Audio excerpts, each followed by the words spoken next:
quit taking pictures of yourselves in your bikinis in the mirror and posting them on the internet. Listen, I'm pumped that you have a workout plan. Do you understand? God, my son's, oh, Dad, what you looking at? I was checking Facebook, son. I don't know her. Like, I mean, stop. Get into a connect group. Listen, you want to get in shape? We got groups that will help you get in shape.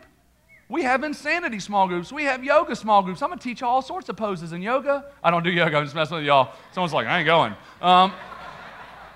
Me and spandex do not mix. Was an uncomfortable laugh there, guys.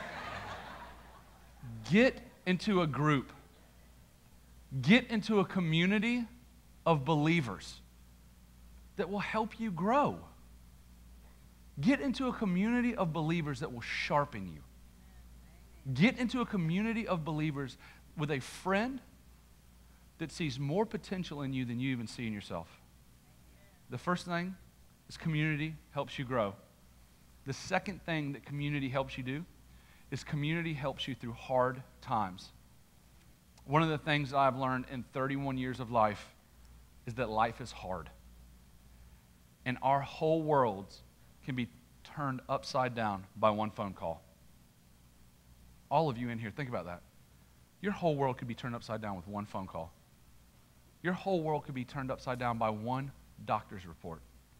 Think about this. Our worlds could be turned upside down by someone else changing their radio and not paying attention to the road they're driving on. It can all change in one moment. And we're going to go through hard times. And life is crazy. And sometimes it doesn't make any sense whatsoever. I heard T.D. Jakes say, I was listening to him, and it was such a weird analogy, but I felt like it was such a good picture. He says, life sometimes acts like it drank a fifth of Gordon's gin. It just makes no sense at all sometimes. And I was driving, I was like, that's right, Bishop, that's right. Because it's true. I mean, have you ever had something just come out of nowhere and you're like, what? It just makes no sense whatsoever. And I'll never forget, man, the day that, I learned this more than anything else. For those of you that know me, you know I have a special needs daughter. She's actually somewhere around here. Her nurse is pushing her around in a wheelchair. And, man, we went to have her in February. And we had already had 2 miscarriages before her, and she was a completely normal pregnancy. And so we went in. It was a scheduled C-section. I don't know for anyone in here, any families that have had a C-section. C-sections are weird. It's like you're going to the grocery store to get like a loaf of bread. You know what I'm saying? You're just like, all right, we got everything in the car. All right, let's go have a kid. I mean, you're just kind of like, it's odd.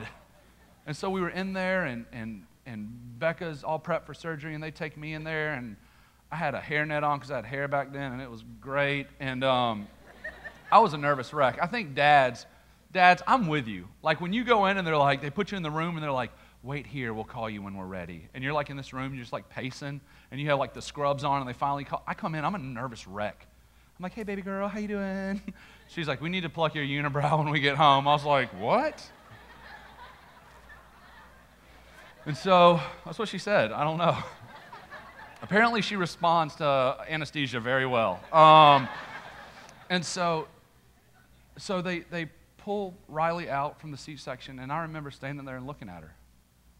And you know, as a dad, man, or as a parent, you're waiting on that first cry. You're waiting on that first noise. We didn't get that. And I can remember looking at her and remembering I've got to keep my face straight because Becca's looking at my face because she can't see anything. And so they take her over to this table very quickly, and they start bagging her, like forcing oxygen into her, and then they take her out of the room, and she's blue, and she's completely limp. And so I'm standing in there, and I'm like, freaking out. And so they come and get me, and they're like, Miss Turner, we're going to have to transport your daughter. We don't know if she's going to make it.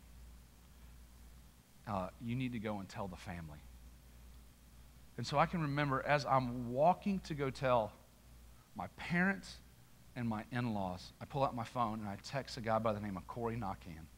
Corey was a pastor here on staff. He was actually my boss at the time. I said, something went wrong with Riley. Please pray. So I go and I tell my parents. It took about 5 minutes, right? 5 minutes, talk to my parents, something's going wrong, please pray. I turn around to go back to Becca, and Pastor Big John Scott from Ireland is already at the hospital. Like, so fast that it was a bit concerning on how he got there that fast. And like, we call him Big John not because his heart's so big. You know what I'm saying? Like, he was like standing at a stairwell. He's like, what's going on? Give me a second. Oh, man. Got to walk it off. Hold on, you know, like. And I was just like, dude, how did you get here so fast? I mean, he busted through like the Kool-Aid man, like, oh yeah, like just came like out of nowhere. But here's what he did. He allowed me to be vulnerable with him because I had to go back and be strong for my family. And then 2 seconds later, Corey was there. And then a few minutes later, more people were there. And within a short amount of time, man, our hospital room was filled with people that were just praying for us and loving on us. I can remember when we did a prayer night. And we were saying, man, we don't know what's going to happen, but we're going to call a bunch of people together and have a prayer night. So all these people from all these different churches came around. And I wasn't expecting Pastor Stovall. He just walks up. He's like, give me the mic. You know, and he's just, God, just calling down fire. And I'm like, if he gets a snake and a tambourine, I'm out. I don't know where and he just called down, I'm talking for a couple hours. And I can remember the people that came around us and surrounded us with love.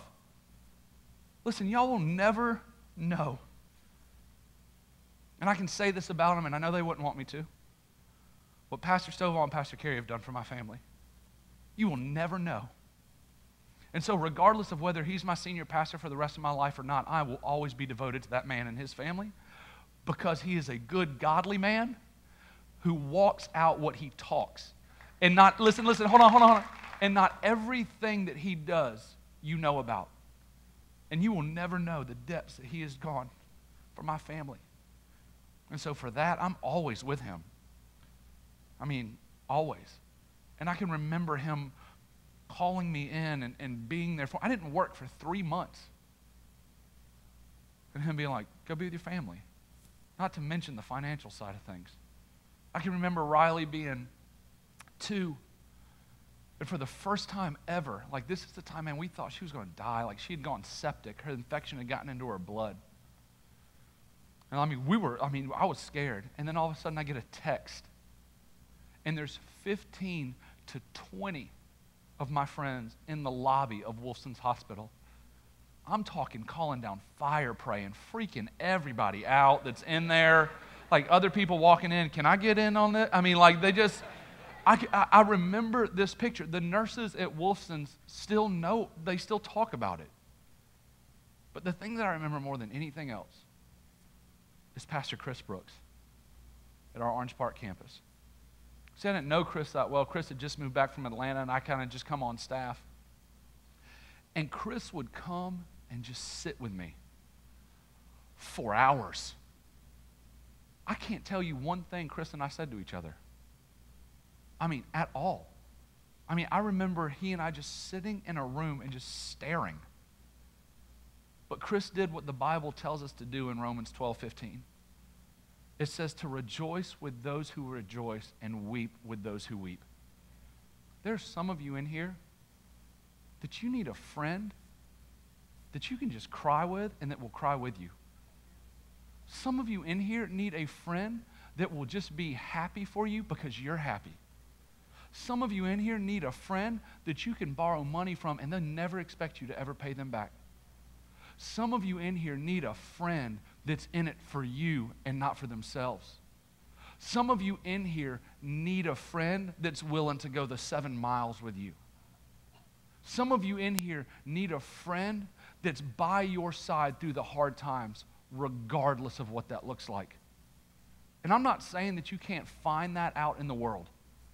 I'm not saying that there aren't people that are non-Christian that don't know how to do that, but what I have learned is that people who are filled with the Spirit of God know how to love broken people. And I want those type of friends in my life. And I can tell that what I'm saying right now is you're thinking about it.